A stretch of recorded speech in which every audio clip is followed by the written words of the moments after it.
자, 반갑습니다. 알파프로 가족 여러분, 정태근 전문가입니다. 7월 29일 첫 번째 방송 시작하도록 하겠습니다. 자, 첫 번째 방송 종목은 포스코 케미칼이고요. 그리고 방송 말미에는 히든 종목이 공개가 됩니다. 방송 끝까지 시청을 부탁드리고요. 방송 보시고 난 이후에는 좋아요, 구독 부탁드리도록 하겠습니다. 자, 그러면 시작 한번 해보도록 하겠습니다. 화면 보시면서 말씀드려보도록 할게요. 자, 어저께 아시겠지만 포스코 케미칼이 GM과 대규모 공급 계약 소식이 나오게 되면서 화면 보신 바와 같이 16% 종가상 상승 마감으로 마무리를 지었습니다. 어제 기분 좋게 대량 거래도 수반이 되고, 최근에 보시면 아시겠지만은 거의 50만 주 전후 정도 거래량이 발생되다가 400만 주가 넘는 거래량이 오랜만에 좀 발생이 됐습니다. 그러면서 16% 상승이 나왔는데, 조금 아쉬운 부분은 23만 5천원을 돌파했으면 얼마나 좋았을까. 올해 4월달 이후에 13만 5천원 돌파가 현재 이루어지지 않고 있는 상황입니다. 계속 13만 5천원 부분에서 부대끼다가 6월달 증시 조정 오게 되면서 같이 하락을 했다가 다시 반등이 나오게 되면서 전고점 부분 다시 바짝 붙었는데, 대량 그래도 오랜만에 실려준 김에 그냥 13만 5천 딱 돌파를 하게 되면서 20% 상승 나오고 전 저항 부분을 돌파를 했다라면은, 그러면서 오늘 도지형 조정 나왔다라면은 뭐 13만 5천 원 돌파 후에 지지 이렇게 좀 볼 수가 있을 것 같은데 조금 아쉽네요. 그래서 기술적으로는 그런 부분 좀 아쉽고, 그러나 어쨌든 올해 전체적으로 봤을 때 9만 5천 원 그리고 10만 원 부분에 소위 말하는 이중바닥, 쌍바닥을 만들게 되면서 이제 소위 말하는 상승 전환 패턴을 만들어가고 있는 상황인데, 일단 어쨌든 13만 5천 돌파가 먼저 이루어져야 될 것 같고요. 그리고 포스코 케미칼 이슈로 반등은 저 개인적으로는 많이 나와도 한 15만 원 정도 되지 않을까라고 생각을 하고 있습니다. 에코프로비엠이 예전에 한 13조 정도 계약 소식이 있었죠. 그 2021년 4월달 그 정도 좀 기억을 하는데, 차트 볼게요. 4월달은 아닌 것 같고요. 아마 요 부분인 것 같아요. 요 부분, 요 9월달 요 부분인 것 같아요. 여기서 보시면 아시겠지만 13조 계약 소식 나오게 되면서 급등 나왔다가 상승세가 계속 주춤해지고 있잖아요. 물론 이후에 조정 거치고 상승 나오긴 했지만, 지금 시장 여건에서 만약에 에코프로비엠도 똑같이 대규모 공급 계약 소식이 나왔다라면은 아마 조정 거치고 반등이 나오지 않았을 것 같아요. 저는 개인적으로. 그러니까 이때는 2차 전지 소재 한창 좋을 때죠. 한창 좋을 때다 보니까 이슈로 인해서 어쨌든 상승이 나오고 다시 2차 상승이 나오는데, 요거는 뭐 논의를 하고, 어쨌든 그런 소식이 나오고 난 다음에 추가적인 상승이 나왔지만은 화면 보신 바와 같이 48만원 부분돼서 일단 1달러가 됐거든요. 그렇기 때문에 포스코 케미칼도 마찬가지로 저는 개인적으로 한 15만원 부분에서 1달러가 좀 되지 않을까라고 생각을 하고 있습니다. 그래서 기술적인 부분은 일단 그렇게 좀 말씀을 드리고 싶고, 지금 어쨌든 대규모 공급 계약 소식이 나오게 되면서 이제 2023년부터 이게 좀 반영이 될 건데, 단순 계산으로 23, 24, 25 3년이기 때문에 연간 4조에서 한 5조 정도 보면 되거든요.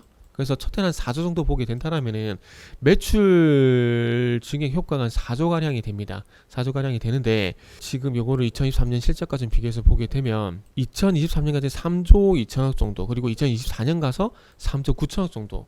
지금 배터리 소재 부분 실적을 보게 되면 이게 양극재 매출이 거의 대부분을 차지하고 있다고 보시면 될 것 같거든요.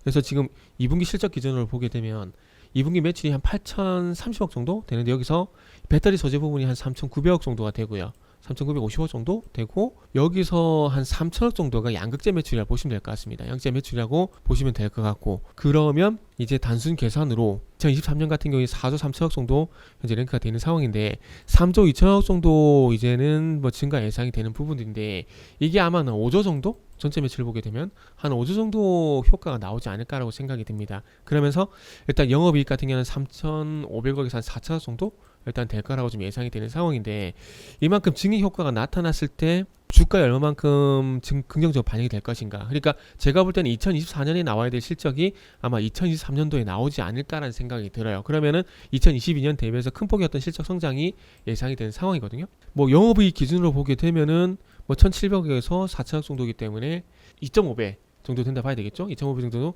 성장이 나온 상황인데, 포스코 케미칼의 현재 그 주가를 좀 보게 되면 2020년 바닥부터 좀 주가를 잡는 건 무리가 있긴 하지만, 자 33,000원에서 184,000원 정도면은 한 5배 정도 주가 상승이 나온 상황이거든요. 5배 정도 주가 상승이 나왔을 때 과연 실적도 그만큼 따라가는 척이라도 했느냐 좀 볼게요. 자, 그러면은 2020년도에 600억 정도 영업이익이었다가 지금 현재 1,700억 정도거든요. 그러면 지금 요것만 보게 되면은 실적은 한 2.8배 정도 갖고 현재 주가는 5배 넘게 간 상황입니다. 그죠? 5배 넘게 간 상황인데, 그러면 아직까지 실적은 좀 모자라다고 좀 볼 수가 있을 것 같아요. 그러면 5배 정도 가려면 최소 3천억 이상 영업이익이 나와야 될 거고, 그러면은 지금 현대차가 보여주는 퍼포먼스처럼 물가 상승률을 감안하게 해보게 된다면은, 현대차 같은 경우는 2012년 전체 영업이익 8조 4천억을 뛰어넘을 가능성이 있다라고 봅니다. 저는 올해. 그래서 전 최소 오늘 현대차가 올해 최소 현대차는 9조가 넘는 영업이익이 나올 거라 생각이 드는데, 그러면 2012년도에 영업이익이 8조 4천억이었기 때문에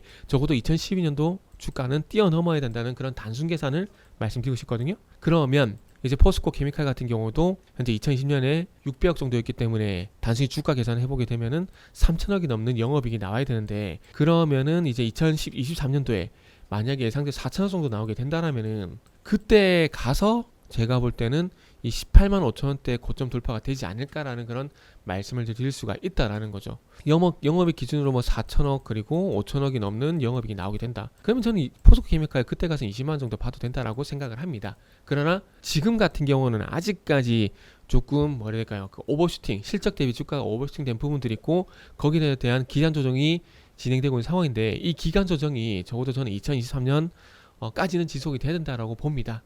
일단은 괴리율을 좀 줄여야 되겠죠. 그래서 그런 측면에서 좀 말씀을 드리고 싶고, 그러다 보니까 포스코 케미칼 같은 경우에는 일단은 15만 원까지 단기 반등이 나오겠지만 14만 5천 원 전의 어떤 횡보 흐름이 최소한 2022년까지는 지속이 될 가능성이 상당히 높다. 그리고 2023년까지도 지속이 될 가능성이 있기 때문에 조금 더 시간을 두고 관망할 필요가 있지 않을까. 시간이 필요하다. 이렇게 말씀을 드리면서 마무리 좀 하도록 하겠습니다. 자, 이어서 히든 종목 보도록 하겠습니다. 자, 히든 종목을 보게 되면은 2021년도까지 상승이 나왔다가 꾸준히 지금 조정을 거치고 난 이후에 요 종목도 소위 말하는 쌍바닥을 만들게 되면서 상승적으로 강하게 턴을 시도를 하고 있는 종목이라 보시면 될 것 같아요. 결국 이 히든 종목 같은 경우에도 뭐 정책적 기대감이 있긴 하지만 그럼에도 불구하고 실적이 시너지 효과를 내고 있다고 생각을 하고 있거든요. 일단 차트부터 보게 되면, 자, 그동안 꾸준히 하락이었습니다. 하락이었다가 3만원 부근대에서 1차적인 바닥을 다지고 그 위에 32,000원 이렇게 또 저점을 높이다 보니까 소위 말하는 헤드앤숄더 뒤집어진 모습, 요게 나올 수가 있는 부분들이 있고, 그 6월달 고점이었던 4만원을 어제 또 돌파를 하게 되면서 소위 말하는 기술적으로 봤을 때는 이제 하락에서 상승으로 전환되는 신호가 좀 강력하게 나오고 있다라는 거죠. 유가가 하락을 하거나 말거나 어쨌거나 저쨌거나 어쨌든 앞으로 풍력이란지 태양광 쪽으로는 사업이 계속 진척이 될 것이고, 유럽이란지 미국 쪽 같은 경우에 그린 에너지 비중을 계속 늘려나갈 예정이기 때문에 태양광하고 풍력은 볼 수밖에 없을 것 같습니다. 근데 단지 테마가 아니라 유럽 쪽에 매출이 발생이 된다라든지 아니면 미국 쪽에 매출이 발생된다라든지 그런 부분들 좀 중점적으로 봐야 된다라는 거죠. 근데 이 기업은 미국 쪽에 조지아 쪽에 1.7기가와트 규모의 태양광 모듈 공장이 있는 상황이기 때문에 미국 쪽 태양광 인프라 확대에 대한 기대감이 충분히 있는 종목이다 라고 좀 보시면 될 것 같습니다. 그래서 어쨌든 차트적으로 돌아서주고 있는 부분들이 있고, 미국 쪽 인프라 기대감, 실적 같은 경우도 태양광 부분이 2분기까지는 적자 나올 거라는 게 대부분 의견이었거든요. 리포트, 증권사 리포트였는데 2분기에 흑자도 안 됐습니다. 그리고 3분기, 4분기 또 당연히 흑자가 기대가 될 수밖에 없는 상황이고요. 그래서 이런 모멘텀들 좀 보시고, 일단 분기점은 5만원 잡겠습니다. 일단 5만원을 잡고 5만원이 돌파가 되게 된다면은 전고점 부근인 6만원도 돌파가 가능하지 않을까 라는 말씀 좀 드려보도록 할게요. 자, 그래서 1차 분기점과 그리고 목표 주가는 5만원 정도 일단은 말씀을 드리면서 마무리 하도록 하겠습니다. 그래서 이 종목이 궁금하신 분들은 알파프로 홈페이지를 방문해 주시길 바랍니다.